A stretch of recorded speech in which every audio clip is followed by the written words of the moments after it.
Kenapa kita rasa letih, kita rasa gagal, kita rasa penat?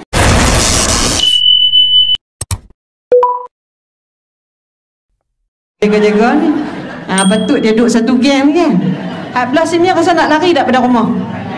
Ada juga kadang-kadang. Tak ada. Duduk tak kursi rasa nak lari tak? Tak, lutut pun sakit Ustazah. Lari ke mana? Tak boleh lari. Tak apa. Tu nikmat Tuhan bagi. Lutut sakit ni nikmat tau. Nikmat apa lutut sakit ni? Kita tak jalan mampu-mampu pergi sana sini pasal lutut sakit. Cuba tanya hak lutut tak sakit tapi mana? Motoriti dia pergi, betul tak? Tu nikmat. Jangan pandang sebagai satu kekurangan. Tu yang pertama. Kita sebut kita cuba nak jadi sempurna. Kemudian yang kedua, kenapa kita rasa letih, kita rasa gagal, kita rasa penat? Sebab kita cuba memenuhi semua peranan sekaligus. Kita rasa macam kita ni Superwoman. Dia dah datang ke masjid kerana dia nak jadi hamba Allah yang baik. Kemudian dia balik rumah, dia masak, dia mengemas, tak habis kerja buat. Akhirnya kerana nak buat semua benda tu, dia jadi penat seorang-seorang. Datang ke majlis ilmu penat tak? Tak penat. Oh, dahsyat luar biasa orang Batu-Gih ni. Biasa orang penat, tapi orang sini tak penat. Dia datang majlis ilmu ni, balik nanti baru masuk rumah, tengok rumah penat dah. Nah, masuklah rumah tengok baju tak lipat, ada lagi tak susun, baju tak basuh, baju tak sidai, pinggan tak basuh. Akhirnya baru tengok rasa penat dah. Lalu bila kita cuba nak buat semua peranan, akhirnya kita jadi penat sendirian. Itu yang kedua. Yang ketiga, orang perempuan ni jadi penat bila dia cuba nak membuktikan diri dia sendiri. Dia nak tunjuk ke orang kata dia kuat, dia nak tunjuk ke orang kata dia hebat. Dia berpura-pura bahagia. Kalau senyum takat gambar tu tak pernah tak senyum. Pasal apa? Pasal ni yang kita sebut orang perempuan ni banyak berpura-pura bahagia. Betul tak? Cuba tengok kalau takat gambar ada tak siapa tak senyum? Tak ada. Tu saya kata di belakang kamera tu sebenarnya semua orang dia bukan 1 2 3 senyum. 1 2 3 pura-pura bahagia. Tu sebab tu semua senyum. Jadi kerana itu kita cuba kadang-kadang membuktikan diri kita pada orang. Kita tak lemah, kita kuat. Akhirnya kita penat dengan nak membuktikan diri kita pada orang. Itu yang ketiga. Yang keempat, kenapa kita jadi rasa lemah, rasa lelah, rasa gagal, rasa letih? Sebab hari ni kita takut kita diperkecilkan. Kita takut orang kata kat kita, hang ni hak tu pun tak boleh tengok, anak seorang pun tak boleh jaga, laki seorang pun tak boleh bagi makan. Akhirnya kerana kita takut diperkecilkan oleh orang, kita rasa kita jadi penat, kita rasa kita tidak sempurna. Dan yang terakhir sekali, kerana kata ulama hari ni, kita rasa diri kita kurang daripada standard orang lain. Tu tengok tu Kak Yan boleh buat, aku mesti boleh buat juga. Kadang-kadang kita tengok, kita letak tu dia panggil benchmark. Benchmark letak kat orang lain. Lalu akhirnya kita penat diri sendiri. Padahal dalam Islam ni puan-puan, Allah tidak pernah meminta untuk kita jadi sempurna. Allah hanya minta kita menjadi wanita yang apa? Allah minta kita jadi wanita yang apa? Allah tak suruh kita jadi sempurna. Allah suruh kita jadi apa? Jadi baik, jadi solehah, jadi taat. Itu semua ekspektasi. Allah tak suruh kita jadi sempurna. Allah hanya suruh kita jadi mukmin. Apa makna mukmin? Usaha sedaya upaya berserah kepada Allah Ta'ala pada apa yang sudah dimulakan. Itu je. Kita dah buat sehabis baik dah, kita dah usaha sedaya upaya, akhirnya kepada Allah kita berserah. Maka inilah kehidupan orang yang beriman. Dia buat tidak mengharapkan kepada manusia, tapi dia buat dengan benar-benar pengharapan kepada Allah Subhanahu Wa Ta'ala. Ini yang kita sebut. Maka kerana itu puan-puan, kalau kita tengok pada ayat ini, Allah Ta'ala sedang mengajarkan kepada kita, ada orang yang bila dia dapat sesuatu, dia takkan pernah rasa cukup dengan apa yang dia ada. Dalam kitab Al-Quran puan-puan, ada sebahagian ulama yang kata ayat 32 yang kita baca tadi, inilah juga ayat yang ada sebahagian wanita di zaman Nabi SAW yang dia sebut kepada Nabi, dia kata, ya Rasulullah, alangkah baiknya kalau kami dapat berjihad sama macam orang laki-laki. Itu orang perempuan zaman Nabi. Kemudian orang laki-laki yang tengok orang perempuan di zaman Nabi pun sebut sama juga. Dia kata, ya Rasulullah, alangkah seronoknya kalaulah kami jadi macam orang perempuan. Orang perempuan ni tak payah pergi berperang pun, tapi senang-senang je dapat harta, senang-senang je dinafkahkan oleh suaminya. Maka bila jadi ada pandangan-pandangan sebegini, lalu kata ulama, turunlah ayat ini bukan untuk menindas orang perempuan, tapi untuk menghentikan perbandingan antara laki-laki dan juga perempuan. Allah tidak kata lelaki lebih baik, dan Allah juga tidak merendahkan orang perempuan, dan Allah hanya menyebutkan peranan kamu tidak sama, tapi ganjaran kamu adalah mengikut apa yang telah kamu kerjakan. Inilah Islam. Karena itu kalau kita zoom sikit puan-puan, tadi kan ada ayat wala tatamannau. Jumpa tak wala tatamannau? Apa makna wala tatamannau? Ayat yang mula-mula makna asal tatamannau ini adalah jangan berharap. Itu kalau makna kita baca sekali lalu. Tapi yang lebih deep down, dalam lagi puan-puan, ayat yang dimaknakan jangan berharap ini apa? Quran pesan pada kita, jangan kita duk berangan nak jadi sama macam orang lain, sehingga akhirnya kita merendahkan apa yang telah Allah Ta'ala berikan kepada kita. Yang ni puan-puan, kalau kita bercakap dalam konteks kemanusiaan, dia bukan semata-mata datang sebagai hukum ataupun perintah daripada Tuhan. Yang ni kalau dalam kaedah kita hidup hari ni, dia ada satu disiplin ilmu namanya ilmu psikologi. Ilmu psikologi ni puan-puan, dia ajak pada kita ni, dalam kepala kita ni, kita kena bear in our mind. Itu kata orang putih. Maknanya letak dalam fikiran ni, pasak dalam kepala kita ni apa dia? Pasak apa dia? Jangan duk berangan nak jadi macam orang lain. Sebab apa? Sampai bila-bila kita takkan dapat apa yang orang terima, dan sampai bila-bila orang lain takkan boleh buat apa yang sedang kita lakukan. Itu cara. Kerana itu kalau kita tengok ni puan-puan, bagaimana Allah Ta'ala ajarkan kepada kita. Allah mulakan dengan larangan, la tatamannau wa la tatamannau. Pasal apa? Sebab orang perempuan ni, dia paling cepat jatuh puan-puan, bukan dengan dosa yang besar, tapi kerana dia tidak redha dengan apa yang sedang dia terima. Ni kita takut ni. Hari ni kita bukan sebut soal zina, bukan sebut soal tinggal semayang, bukan sebut soal mencuri. Hak duduk depan kita ni, insya-Allah kita tak berzina, kita tak mencuri, betul tak? Hak duduk depan saya ni, ada ke pencuri cuba angkat tangan? Ada tak? Tak ada ah. Tak ada siapa mencuri. Kalau orang mencuri tak main masjid, insya-Allah. Nah, semua hak duduk depan saya ni orang baik dah.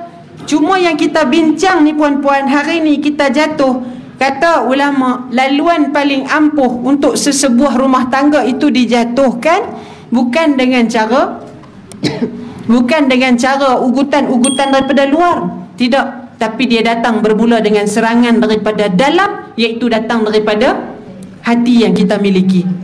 Lalu bila ia datang daripada hati yang kita miliki, kerana itu tengok Allah Ta'ala tak larang kita untuk bersedih. Cuma Allah Ta'ala pesan pada ayat ini, hati-hati, kerana daripada hati inilah akhirnya jadinya perkara-perkara yang meruntuhkan sesebuah rumah tangga kita. Maka kerana itu tuan-tuan dan puan-puan, Allah Ta'ala ajarkan kepada kita, dia ada satu ayat yang lain nak menenangkan hati orang-orang yang rasa tak cukup, yang rasa pasal apa orang lelaki dapat lebih, pasal apa orang lelaki ni tak kena tutup aurat, pasal apa orang lelaki ni kalau nak semayang dia terus boleh pakai kopiah, orang lelaki tak mau pakai baju pun boleh, betul tak? Kan orang lelaki ni kalau dia ambilkan plekat, dia gulung-gulung, tutup pusat, tutup lutut, dia boleh semayang dah, betul tak? Pasal apa kita ni sampai nak kena tutup daripada atas sampai ke bawah? Nah, boleh tak kalau kita pakai kain batik saja? Boleh tak? Boleh tak? Tak boleh. Pasal apa tak boleh? Allah Ta'ala sebutkan, lirrijali nasibun mimma iktasabu walinnisa'i nasibun mimma iktasabun. Apa kata Allah Ta'ala? Untuk orang laki-laki ada bahagian dia, untuk orang perempuan ada bahagian dia. Tuhan tak nilai kita dengan nilaian, kadar nilaian orang laki-laki. Tuhan nilai kita, hang orang perempuan, aku nilai hang dengan kadar hang sebagai seorang perempuan. Itu cara mesej daripada Al-Quran kepada kita.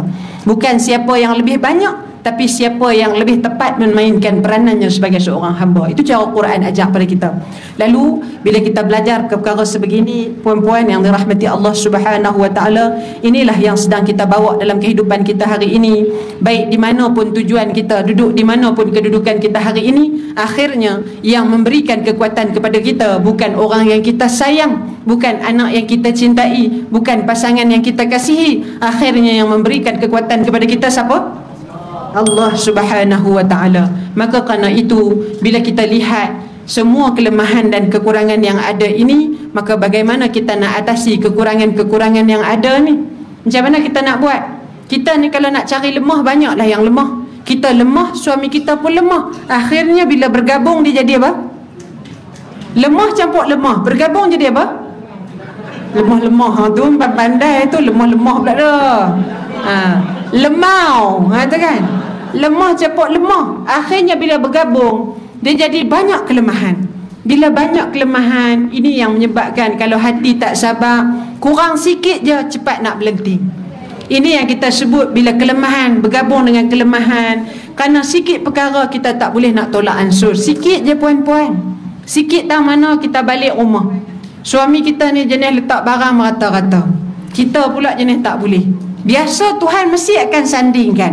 Kalau bini dia jenis sempurna, bukan sempurna, jenis apa, OCD ni, laki dia mesti huru-hara. Kalau laki dia jenis duk jaga semua, mesti bini dia jenis terbalik kurang dengan dia. Betul tak? Mesti punya. Puan-puan kalau di rumah, siapa yang mengemas rumah? Kita tu siapa? Isteri. Sebab apa? Isteri lebih teratur pada kemas rumah dia. Kalaulah suami kemas rumah, jadi apa? Jadi apa? Tak jadi apa-apa. Tu jawapan dia sama, tak jadi apa-apa. Ada tak siapa suami dia ngemas rumah sini? Cuba angkat tangan, ada tak? Ada. Siapa kata tak ada? Tu saya kata mesti ada punya seorang kat belakang kakak kita. Tengok gaya-gaya pengurusi kita iron baju ni, berasa pengurusi kita baju kuning ni pun mungkin kemas rumah ni berasa-berasa kan. Tengok jaga-jaga ni. Kan?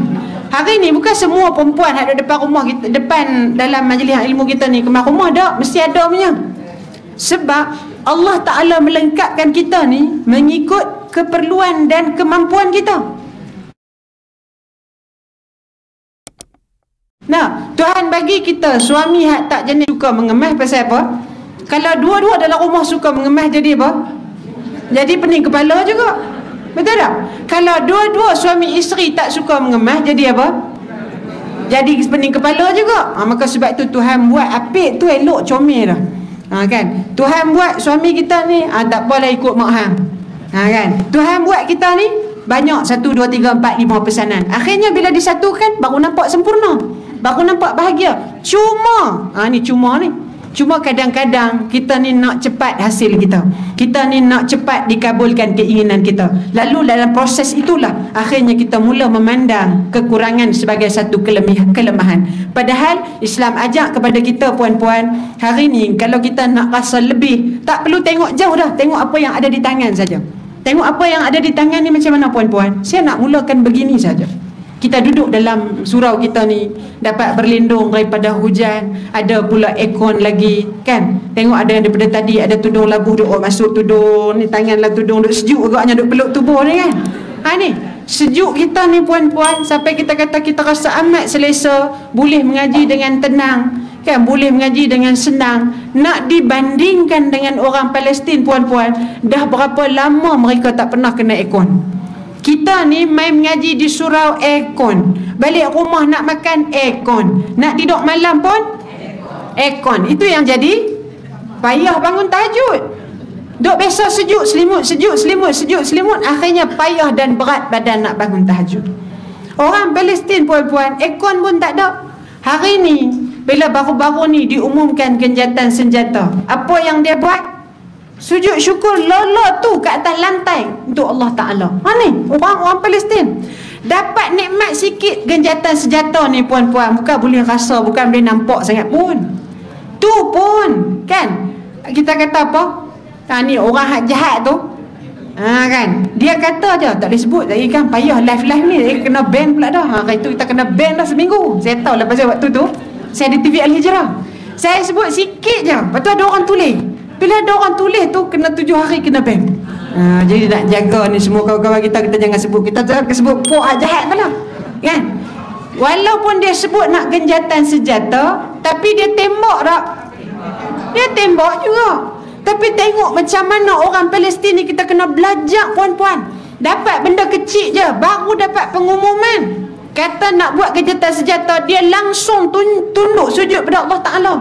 Kita hari ni lah puan-puan nak katakan, baru ni belanjawan next year kan, PM pun umur puan-puan.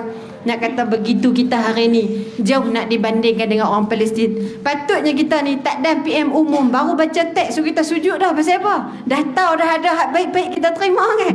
Tapi nak cerita kata hari ni begitu kita jauh dengan sifat rasa syukur, kelebihan ni dia tak menjadi kekurangan. Duduk di tangan kita hari ni. Mai kita tak usah tengok jauh-jauh. Hak belanjawan tu besar sangat. Mai kita tengoklah rumah kita cukup.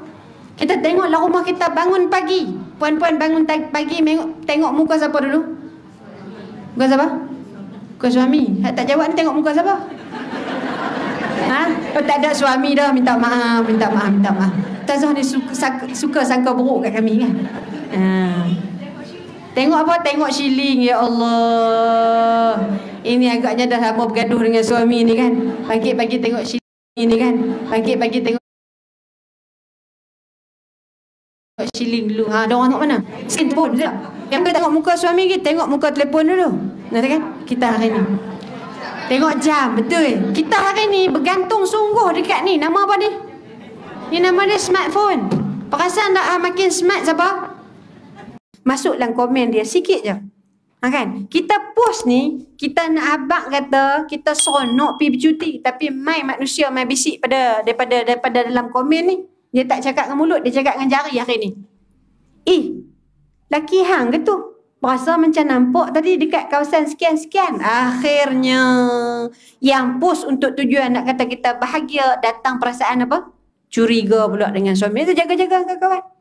Kawan-kawan kita ni, kalau saya tanya saya lah, kan, carilah kawan-kawan yang sama-sama dengan kita ke majlis ilmu. Pasal apa? Inilah kawan-kawan yang esok-esok akan tolong jadi tukang-tukang teman-teman baca Yasin kepada kita.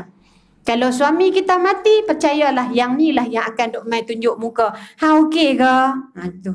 Mai nak tanya makan tak lagi? Ni kawan-kawan yang nak tolong perhati esok-esok kalau laki kita mati. Esok-esok kalau suami kita meninggal dunia, ni kawan-kawan yang esok-esok nak mai tolong kemas rumah kita, betul tak? Kan?